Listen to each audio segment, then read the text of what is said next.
Estoy acostumbrado a hablar el domingo en la mañana. Dios les bendiga en esta noche. Es un gusto estar una vez más en la casa de nuestro Dios. ¿Cuántos dicen amén? Abra su Biblia conmigo en esta noche y vamos a ir al libro de los Hechos, capítulo 2, verso 41 y 42. Cuando usted lo encuentre, indíqueme con un amén. Agradezco a Dios por la oportunidad que me da de estar aquí en esta noche.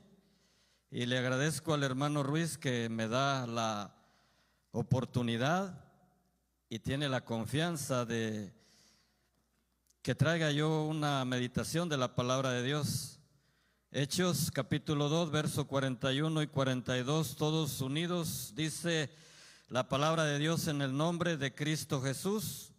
Así que los que recibieron su palabra fueron bautizados, y se añadieron aquel día como 3,000 personas, y perseveraban en la doctrina de los apóstoles, en la comunión unos con otros, en el partimiento del pan y en las oraciones. Incline su rostro, oramos a Dios y así continuamos en esta noche. Padre amado de la gloria, en esta noche estamos delante de ti, en el nombre maravilloso de nuestro Señor Jesucristo, reunidos con un solo propósito, como un solo pensamiento, Señor, de alabar, bendecir y glorificar tu nombre. Es el motivo por el cual estamos aquí, pero no hay servicio completo sin la exposición de tu palabra.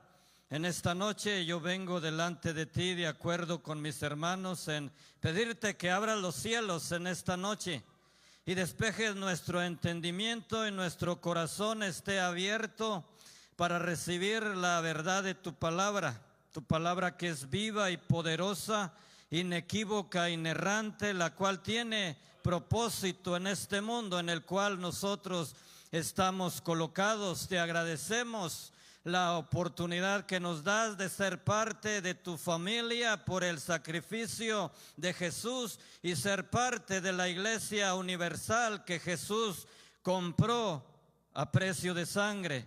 Te damos gracias en el nombre de Jesús por la libertad también que nos das de estar aquí, reunidos, alabando y bendiciendo tu santo nombre, en el nombre de Jesús. Gracias. Ocupe su lugar, hermano. Vamos a hablar en esta noche, y si usted quisiera darle un tema, vamos a darle el tema de el modelo de Dios para la iglesia. El modelo de Dios para la iglesia. El hermano Ruiz me pedía que trajera algo en lo referente a lo que es la iglesia. Nosotros en nuestra iglesia vamos a completar 37 años a través del ministerio de los hermanos. Y cuando hablamos de la iglesia, nos estamos refiriendo al grupo de hermanos que hemos sido lavados por la sangre de Jesús. De modo que cuando decimos el modelo de Dios para la iglesia, un modelo es un ejemplo que sirve como guía de estudio o de imitación. Un modelo es un ejemplo que nos sirve de guía como estudio o de imitación. Y en esta noche quisiera hablar en estos versículos acerca de 3 cosas que caracterizaron a la iglesia primitiva, a la iglesia apostólica. Habría muchas más, pero voy a hacer referencia al versículo 42 que dice: y perseveraban en la doctrina, en la comunión unos con otros, en el partimiento del pan y en las oraciones. En el tema de la doctrina, en el tema de la comunión unos con otros y en el tema de las oraciones. En el tema de lo que es el modelo de Dios para la iglesia. Y quisiera decirle de paso que la iglesia perfecta en este mundo, si usted y yo quisiéramos encontrarla, no la vamos a encontrar. La iglesia primitiva, o la iglesia apostólica que comenzó el ministerio de evangelización en el mundo antiguo después de que el Señor Jesucristo fuera crucificado y resucitara, los apóstoles que comenzaron la evangelización, la iglesia primitiva es la que nos ofrece un modelo de lo que Dios desea, de lo que sea la iglesia. El Señor Jesucristo ya había resucitado, ya había sido crucificado, ya había sido resucitado. Los apóstoles estaban esperando la venida del Espíritu Santo. El capítulo 2 del libro de los Hechos comienza con que el Espíritu Santo de Dios desciende sobre los que estaban en el aposento alto y empiezan, embestidos por el Espíritu Santo de Dios, a predicar el Evangelio. Los apóstoles habían presenciado el ministerio, la muerte y la resurrección de Jesucristo, habían sido testigos oculares, presenciales del ministerio de nuestro Señor Jesucristo. Por eso la iglesia naciente, los 3,000 que habían sido alcanzados por la predicación de Pedro, en el verso 41 dice que perseveraban en la doctrina de los apóstoles. La doctrina es la enseñanza. Y toda iglesia que se levanta, que Dios levanta y que tiene un propósito en este mundo en el cual nosotros vivimos, necesita tener un fundamento, necesita tener doctrina, necesita tener conocimiento de qué es en lo que ha creído y cuál es la esperanza y cuál es el fundamento.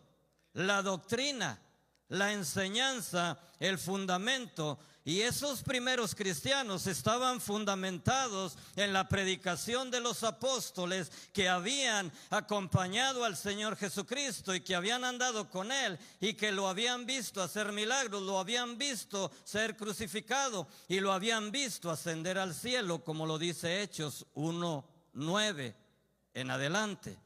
De modo que ellos estaban apoyándose en la doctrina de los apóstoles. La Biblia es la máxima autoridad y es la palabra de Dios en este mundo y está por encima de cualquier razonamiento humano. Para conocer nosotros de las cosas de Dios, no vamos a encontrar ningún otro libro que no sea la Biblia. Y dentro de los millones y millones de literatura que existen, la Biblia es el único libro que tiene vida. ¿Y sabe qué? Es el libro más atacado.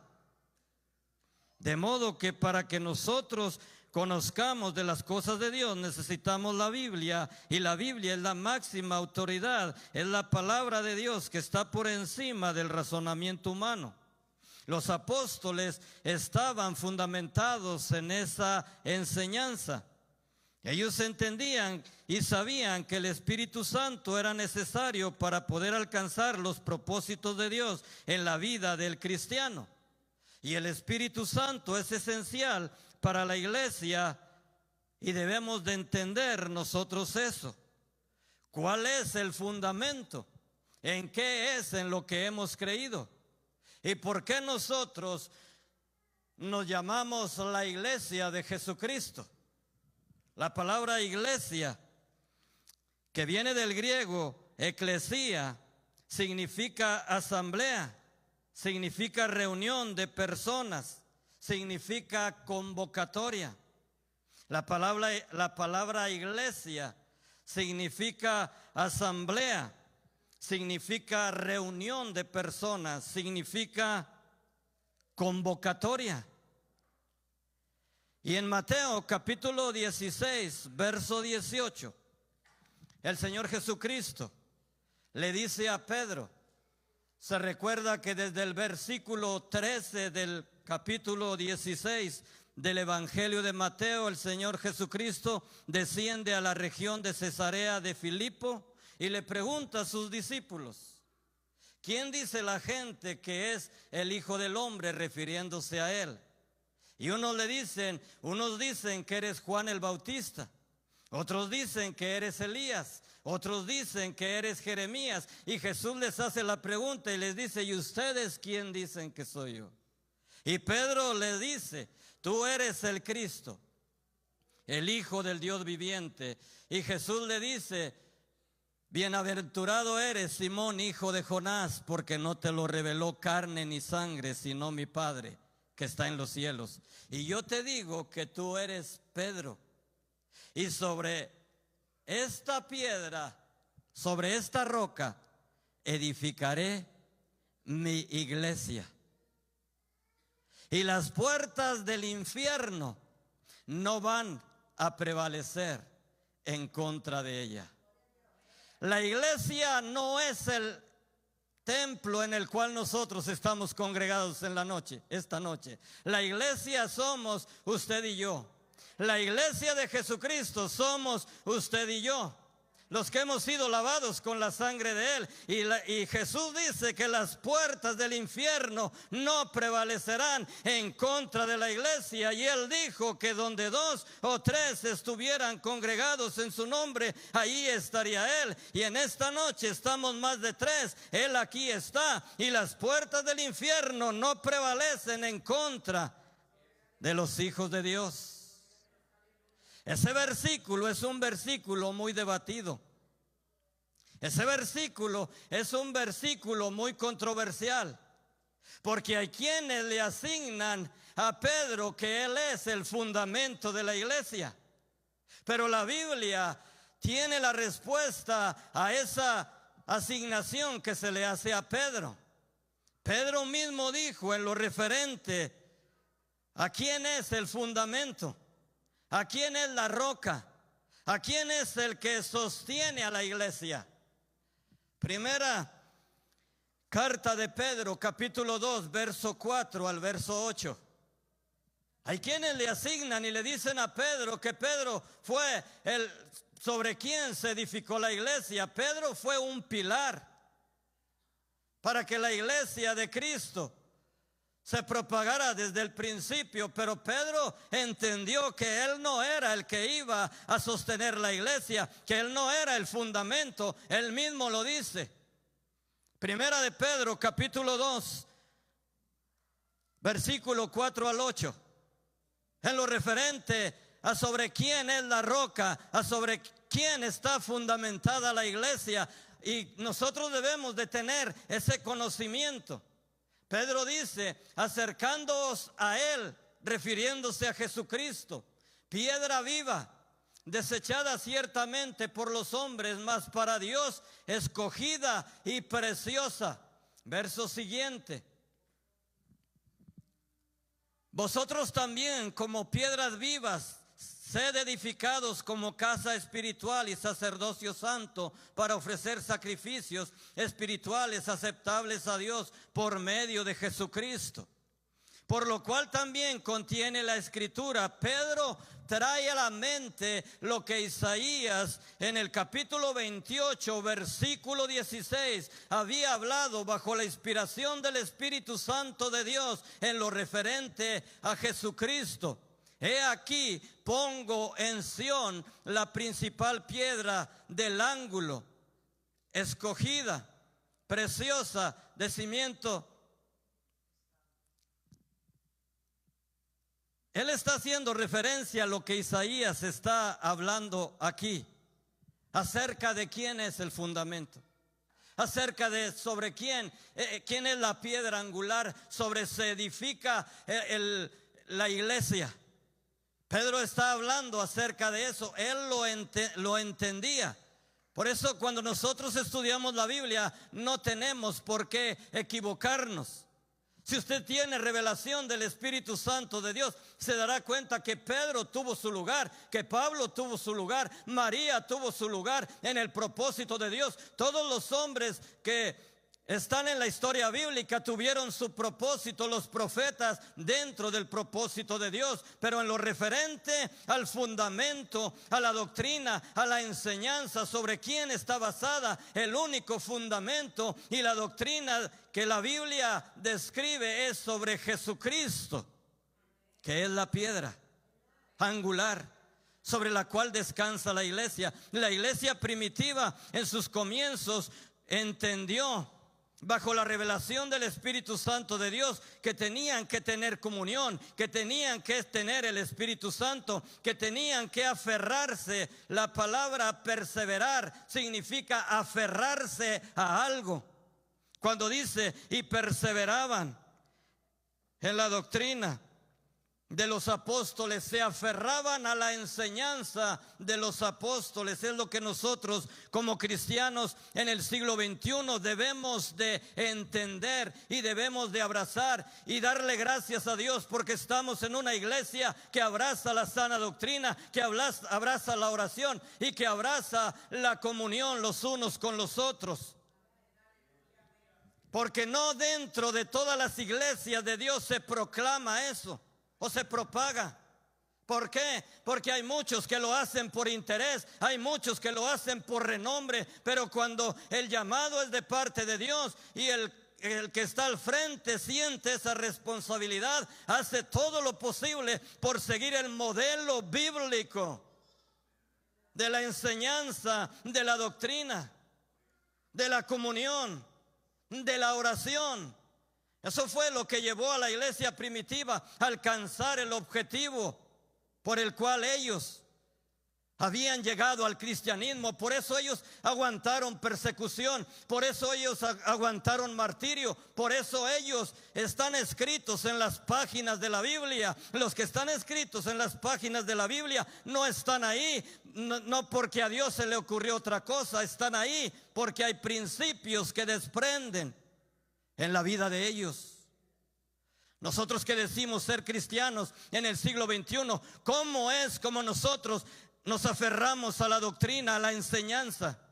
¿Cómo es como nosotros vivimos en comunión los unos con los otros? ¿Qué importancia le damos nosotros a la oración? ¿Qué es lo que nos mantiene vivos dentro del cristianismo? Para poder ser cristianos genuinos, nosotros necesitamos lo que la iglesia primitiva persiguió, alcanzó y abrazó y se llevó con ellos hasta el final. Primera de Corintios capítulo 3, verso 11 y verso 12.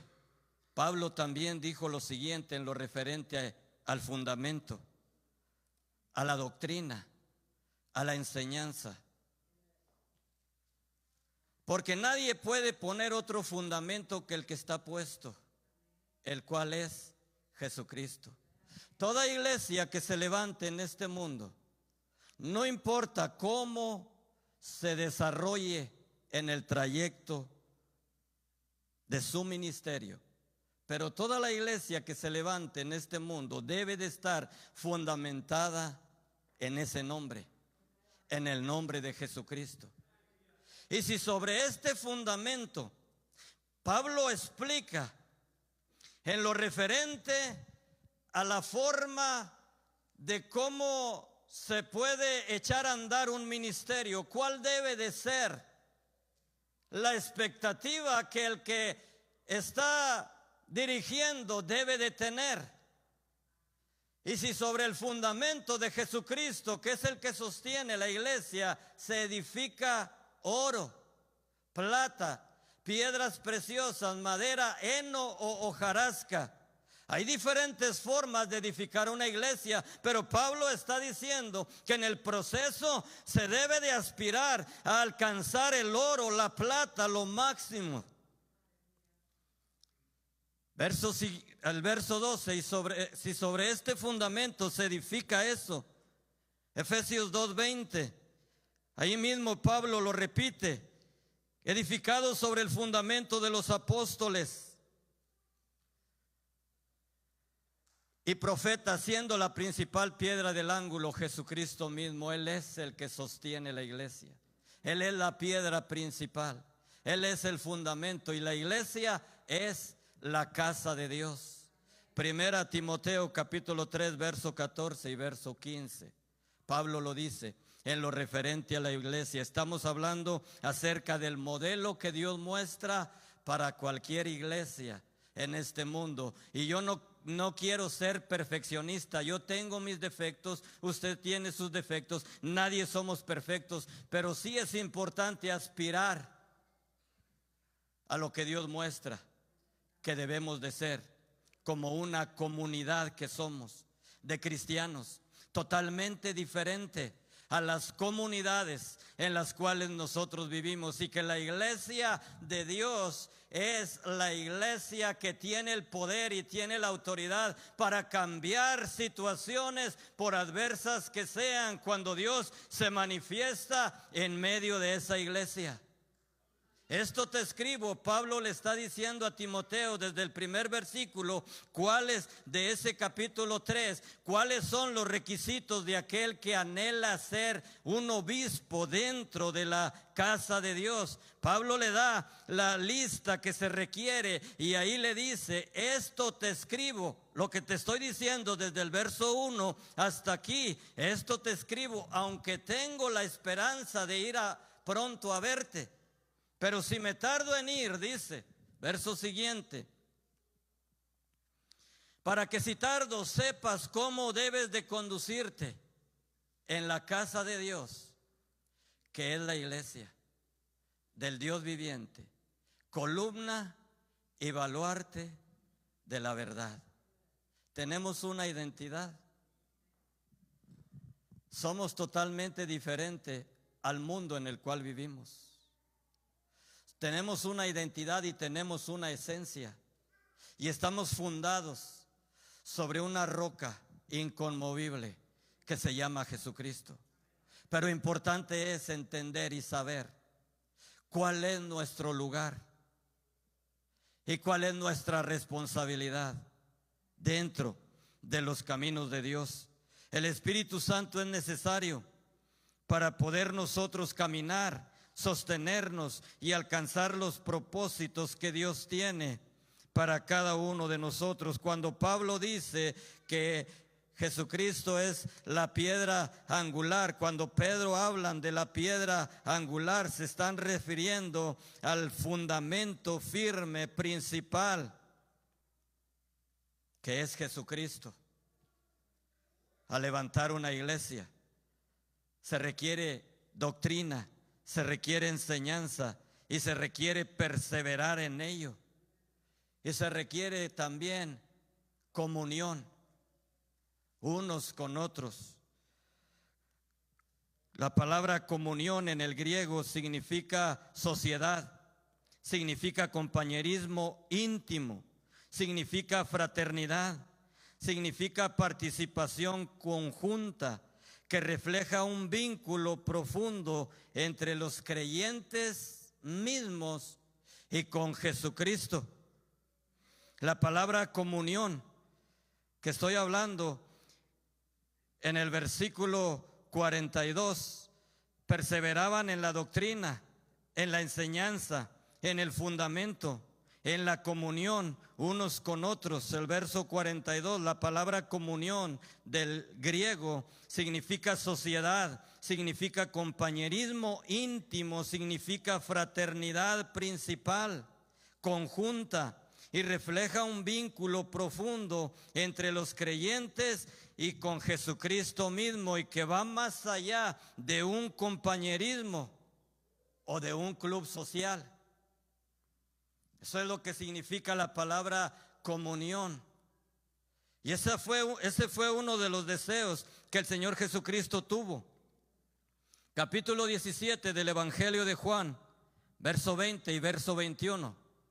Jesús dice lo siguiente: mas no ruego solamente por estos. Jesús está haciendo una oración al Padre y se le llama la oración sacerdotal de Jesucristo. Está orando por los discípulos y está orando por los que habremos de venir después. Nos está incluyendo a usted y a mí. Y está diciendo: mas no ruego solamente por Pedro, por Juan, por Jacobo, sino por los que han de venir, por los que han de creer en mí, por la palabra de ellos. Y este era el anhelo y sigue siendo el anhelo y el deseo de Jesucristo. El verso 21: para que todos sean uno, como tú, oh Padre, en mí, así como tú y yo somos uno, así yo quiero que todos los cristianos, americanos, chinos, japoneses, mexicanos, sean uno, que lleguen a una unidad, a una comunión, espiritualmente hablando primero, que nos entendamos como familia, y yo en ti, que también ellos sean uno en nosotros, para que el mundo crea que tú me enviaste, para que nosotros tengamos comunión unos con otros. Necesitamos primero, ¿sabe qué? Tener comunión con Jesús. No puedo yo tener comunión con usted si yo no tengo comunión con Jesús. Usted no puede tener comunión conmigo si usted no tiene comunión con Jesús. Porque cuando yo no tengo comunión con Jesús, yo a usted le voy a sacar todos los defectos que usted tiene y viceversa, me los va a sacar a mí. Pero cuando tenemos comunión con Jesús, usted y yo llegamos a un entendimiento y nos vemos de una manera diferente. Sí tendremos nuestros defectos, y si usted es más espiritual que yo, usted me va a sobrellevar a mí. Pero si usted no tiene comunión con Jesús, usted a lo mejor va a llegar a altercar conmigo, porque no le voy a caer bien, porque me va a sacar todos los defectos, porque me va a mirar desde el punto de vista humano, no desde el punto de vista que Jesús quiere que nos veamos a través de su Espíritu. Él conoce y sabe mi condición, y sabe y conoce la suya, por eso nos dio de su Espíritu. Primera carta de Juan, capítulo 1, en lo referente a la comunión. Primera carta de Juan, capítulo 1, verso 4 al verso 7. Esto es lo que dice Juan en lo referente a la comunión. Estas cosas os escribimos para que vuestro gozo sea cumplido. Está hablando de Jesucristo. Lo que hemos visto, lo que hemos palpado, está hablando de Jesucristo. Dice, esto es lo que estamos escribiendo. Este es el mensaje que hemos oído de Él, de Jesucristo, y os anunciamos. Dios es luz y no hay ningunas tinieblas en Él. Verso 7. Si decimos que tenemos comunión con Él y andamos en tinieblas, mentimos. No es que yo quiera amargarle la noche, y no es que yo quiera caerle bien.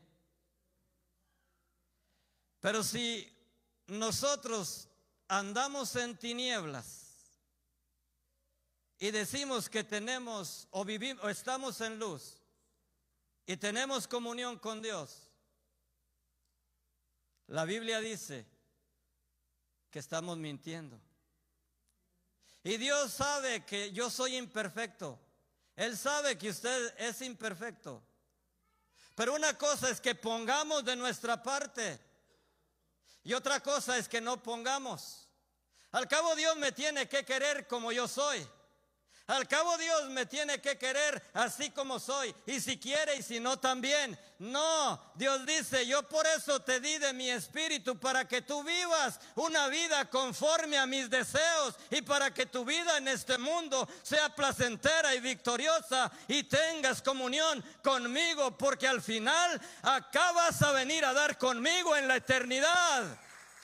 Y desde el momento en que fuiste salvo, yo quiero tener una comunión contigo. Pero para que tú tengas una comunión con tu hermano, con tu hermana en el mundo en el cual vives, necesitas tener una comunión conmigo. Si no, sencillamente estás echándote mentiras tú solo y vives una vida de religiosidad, porque no tienes comunión conmigo. Porque si tuvieras comunión conmigo, entonces tratarías de practicar la verdad y tu vida sería diferente, porque el poder del Espíritu Santo transforma la vida de las personas.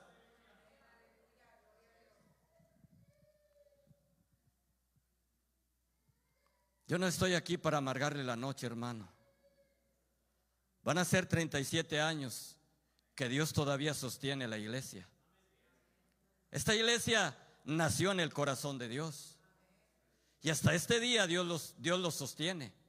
El poder del Espíritu Santo de Dios sostiene a la iglesia todavía, porque tienen el empeño en practicar la sana doctrina, los hermanos. Tienen el empeño en vivir en comunión. Tienen el empeño de demostrar amor. Y tienen el empeño de orar a Dios individualmente y congregacionalmente también. La iglesia primitiva, la iglesia apostólica, por eso prevaleció. Y toda iglesia en este mundo que se llame iglesia y que nazca del corazón de Dios, es fundamental que practique, es lo que estamos hablando en esta noche. Hay predicadores en este mundo renombrados que no están de acuerdo con lo que las páginas de la Biblia dice, y así tienen multitudes. Hay quienes dicen que cuando nosotros nos apoyamos el mensaje que traemos en la Biblia, hacemos de la Biblia bibliolatría. Ese será el pensamiento de ellos. Y todos los que están bajo esa cobertura no entienden lo que la verdad de la palabra de Dios dice. Palabra sin espíritu es legalismo. Espíritu sin palabra es fanatismo. Por eso la Biblia es la balanza que Dios tiene para contrarrestar el pensamiento y el criterio humano. Segunda carta de Pedro, capítulo 1, versículo 16 en adelante. Pedro dice: porque no os hemos dado a conocer el poder y la venida de nuestro Señor Jesucristo, siguiendo fábulas artificiosas, sino como habiendo visto con nuestros propios ojos su majestad.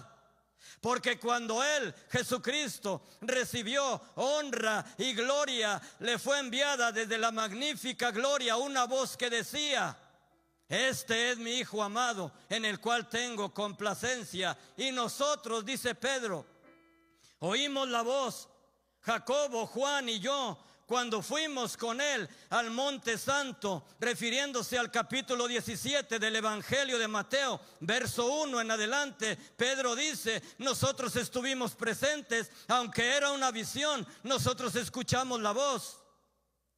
Pero dice el verso siguiente, verso 18 y verso 19, tenemos también, dice, la palabra profética más segura, a la cual hacéis bien en estar atentos como una antorcha que alumbra en lugar oscuro, mientras el día esclarece y el lucero de la mañana va saliendo. Pedro dice: fue una visión, sí. Mateo 17, verso 9, Jesús les dice: no le digan a nadie la visión hasta que yo sea glorificado.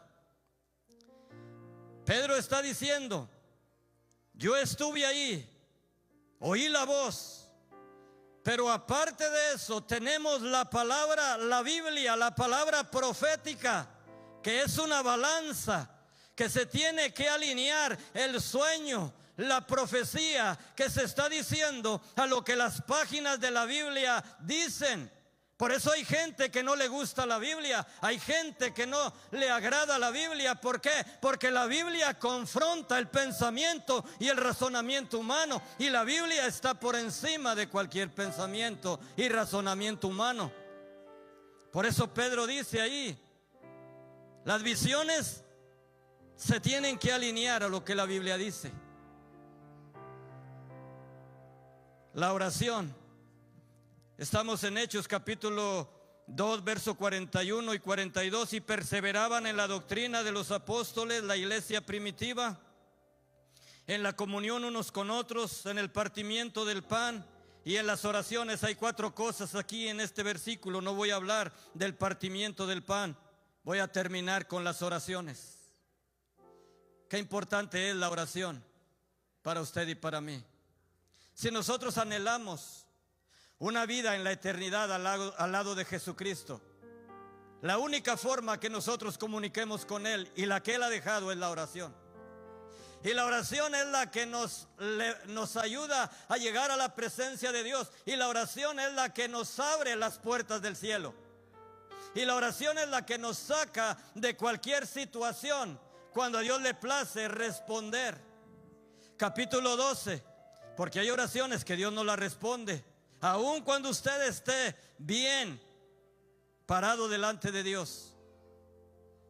Capítulo 12 del libro de los Hechos, y aquí voy a terminar. Verso 4. La iglesia estaba expandiendo el evangelio y viene el diablo a obstaculizar el proceso de la iglesia. Y Herodes mató a Jacobo, hermano de Juan, y a Pedro lo colocó en la cárcel para sacarlo al siguiente día, para mostrárselo a los judíos, y al final lo iban a matar. Pero la escritura dice en el capítulo 4: y habiendo tomado preso a Pedro, le puso en la cárcel, entregándole a 4 grupos de 4 soldados cada uno, para que le custodiasen. Y se proponía sacar al pueblo después de la Pascua. El verso 5. Así que Pedro estaba custodiado en la cárcel, pero la iglesia hacía sin cesar oración a Dios por él. La iglesia estaba orando sin cesar a Dios por Pedro. Y las páginas de la Biblia describen que Dios contestó esa oración y envió un ángel para librar a Pedro, que estaba custodiado por 16 soldados. La escritura dice que Pedro fue librado de la cárcel por causa de las oraciones que estaban elevando en favor de Pedro. El versículo 12 dice lo siguiente: